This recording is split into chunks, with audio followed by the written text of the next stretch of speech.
Так, bugun sizlarga kuzda ko'rsamga qanaqa o'g'it qilish haqida gaplashamiz.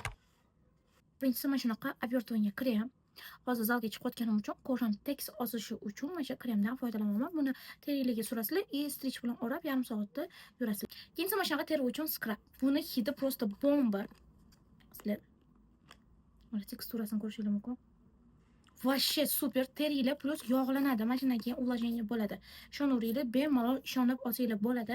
Narxiga 100% arziydigan mahsulot. Keyingisi menimcha menga 1 yilga yetadigan gellar dushib. O'zi ham 1 litr ekan, 1 yil emas, yil oxirigacha yetadi. Bu prям tarvuz hidi kelyapti. Cho'milsanglar, yeb qo'yginglar keladi. Afsuski yeyish mumkin emas.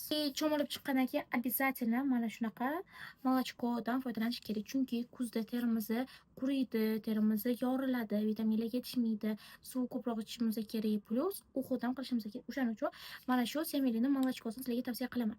Buni o'zini parfyumli hidi ham bor, yetarli darajada. No, men bunga erishmayman. Ishoninglar, duxiylarim просто yotibdi. Hamma duxiyim yotibdi. Men faqat mashinadan foydalanaman. Hidi просто bomba qizlar. Ishoninglar, o'rtog'imga ham oldim mashinadan, o'quvchilarim ham so'rayapti. Hammaga tavsiya qilaman. Bu просто mist, sochga, teriga to'g'ri keladigan и sochga spirtli spreylar mistli sepish mumkin emas. Ular sochga gullatib yuboradi. A bu spirtsiz и bemalol sochingizga sepsanglar bo'ladi. Ну, oxirida bularni aytmasam bo'lmaydi. Sochim mana juda ham jingali, pushistli. Hozir mana shu shampun bilan balzamdan foydalanyapman. Bular effektini men sezdim. To'g'risi, hozir men bu narsani повторно semelini reklama qilyapman. Nimaga? Chunki реально стоящий produktli ekan. Bu shampun bilan balzam ham реально стоящий ekan. Sochinglar cho'tki bo'ladi, qizlar, ishonsanglar bo'ladi.